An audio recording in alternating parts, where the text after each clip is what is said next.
gracias amigos de Cruz y Blanco TV, les saluda Oscar González. Estamos transmitiendo en vivo desde las Vegas, Nevada.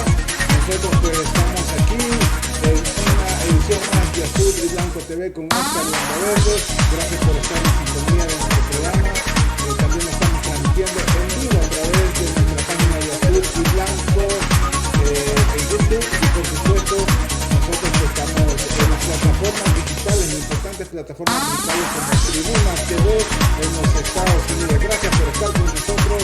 En nuestro programa en esta oportunidad tenemos al periodista y director del periódico digital Bitácora Azul, Héctor Cermeño, quien nos está acompañando en esta tarde. Al principio pues hicimos un intento, Héctor, de transmisión, nos falló un poquito ahí la parte técnica, pero vamos a comenzar de nuevo pues platicando y retomando el tema. Decíamos en un momento pues fuera de cámaras de que en Estados Unidos se dio una situación hace algunos días, al principio de año, pues se dio la situación de que personas invadieron el Congreso de los Estados Unidos incitados por el presidente o por el expresidente Donald Trump, incitando a la violencia. Ahorita se está precisamente haciendo un impeachment, que es un juicio político en donde se está determinando cuál fue la participación, en qué medida se dio esa participación de el expresidente de los Estados Unidos en esta toma, en este asalto al Capitolio. Yo me pregunto, Héctor, ¿qué es lo que hubiera sucedido si en lugar de personas civiles, algunos también con experiencia militar porque han sido militares, pero personas civiles al final del día, pues, que ingresaron, asaltaron el Capitolio, ¿qué hubiera sucedido si en lugar de estos civiles hubieran sido militares, el ejército de Estados Unidos comandado por el expresidente de los Estados Unidos y hubiera ingresado al Capitolio y cómo se llama, hubiera tomado por la fuerza una reunión del Congreso de los Estados Unidos? ¿Qué hubiera sucedido en este país comparado, haciendo un análisis comparativo con la situación que se dio en El Salvador en el intento de golpe de Estado de febrero 9 del 2020? Vamos con tu opinión, Héctor. Adelante. Prácticamente hubiera sido el final de la democracia como se conoce en Estados Unidos, donde se respetan la independencia de los tres poderes del Estado, porque pensar que el ejército va a invadir con las armas, o sea, por la fuerza, al Congreso, es algo que se había visto siempre, pero en los países latinoamericanos y quizá en los otros países pobres, donde no se tiene muy garantizada la democracia, al igual que en El Salvador. En muchos otros países de nuestra zona y en otros continentes, la democracia es, pero muy, muy nueva. Entonces, son procesos que toman mucho tiempo y según tenemos todos pensado, en Estados Unidos la democracia está muy, muy establecida. Pensar en que el ejército va a entrar al Congreso a intimidar a los legisladores es algo inaceptable. Lo bueno de Donald Trump, si lo podemos decir de esa forma, es que solo incitó a sus seguidores para que fueran y lo hicieran. Por las fuerzas de seguridad se mantuvieron, o por lo menos trataron de defender la integridad del Congreso. Y eso es lo que marca la gran diferencia de lo que pasó en Estados Unidos con lo que pasó en El Salvador. Allá el presidente, en las afueras del Congreso, incitó a sus seguidores para que violentaran el Congreso. Y los seguidores fueron dirigidos por los jefes policiales y los jefes militares. Allí es donde se marca la gran diferencia y donde es difícil pensar que esto no fue un golpe de Estado. Por lo menos el intento se hizo y lo que querían era eso, tomarse el Congreso. Y Bueno, entonces comenzar.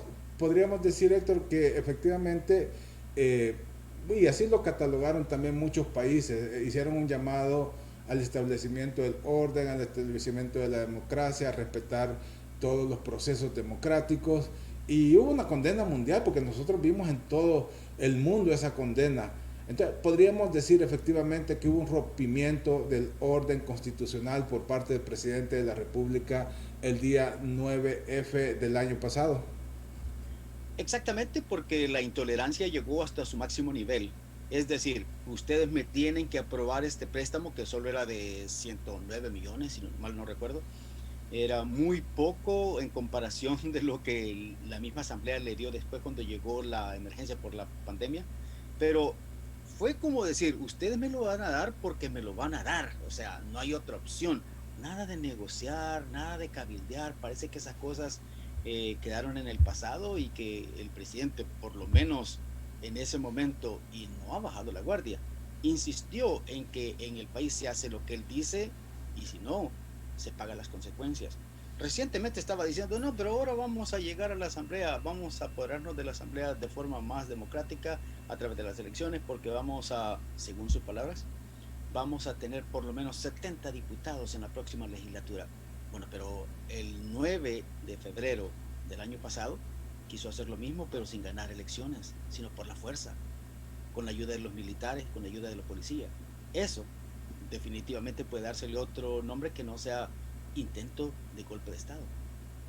¿Por qué fracasaría ese intento de golpe de Estado? Porque al final realmente fracasó, es decir, no se dio. Si nosotros hacemos, digamos, describimos los antecedentes, como tú decías, en esas fechas pues estaba presionando por un préstamo para la seguridad y él estuvo llamando desde días anteriores a esa digamos, a presentarse, a protestar masivamente contra los diputados, convocó un consejo de ministros, además de eso estuvo presionando por radio y televisión, la policía, la Fuerza Armada también estuvieron presionando, e incluso hubo persecución de las viviendas de algunos miembros de la oposición, de los partidos de oposición, de los diputados que conforman la Asamblea Legislativa, pero que no son leales al gobierno, sino que están en la oposición. Entonces, si nosotros vemos ese momento, en realidad podemos decir que estaba justificado. Bueno, hay mucha información al respecto y recientemente el periódico salvadoreño, el Diario de Hoy, creó una miniserie, 3 capítulos de donde periodistas, no solo del Diario de Hoy, sino también de la revista Factum y del periódico digital del Paro, cuentan lo que ellos vieron antes, durante y después de lo que sucedió el 9 de febrero. Y realmente ellos llegaron a la asamblea, el presidente con los militares y los policías, a eso, a tratar de imponer su ley desde la asamblea. Pero al parecer, alguien le llamó, alguien a quien él sí le escucha, me imagino que fue desde el exterior, posiblemente desde Estados Unidos, que le dijeron, hey, no estás haciendo algo que se va a ver bien a nivel internacional. Y de hecho así fue, porque las críticas llegaron de todos lados, no solo desde Estados Unidos, sino de los mismos países europeos. Las organizaciones defensoras de los derechos humanos también se pronunciaron en contra de lo que para ellos es justamente lo que yo estoy diciendo. Un intento de golpe de Estado que al final de cuentas no se dio porque cambió de parecer en el momentito y comenzó supuestamente a orar. Incluso muchos dicen de que, no sé si lloró o fingió que lloraba, pero prácticamente en el momento allí se arrepintió. Pero la idea inicial del primer momento era eso, llegar por la fuerza, tomarse el poder y hacer lo que se tenía que hacer desde el Congreso. Entiendo, Héctor. Bueno, vamos a ir a una pequeña pausa comercial, vamos a seguir conversando contigo sobre este proceso. Queremos recordarle a nuestros amigos que nos están viendo que estamos transmitiendo en vivo a través de la página de Azul y Blanco de la red social YouTube, y además de eso pues también estamos en las plataformas digitales, importantes plataformas digitales en los Estados Unidos como Tribuna TV. Así que nosotros vamos preparándonos para ir a mensajes comerciales y regresamos en unos segundos.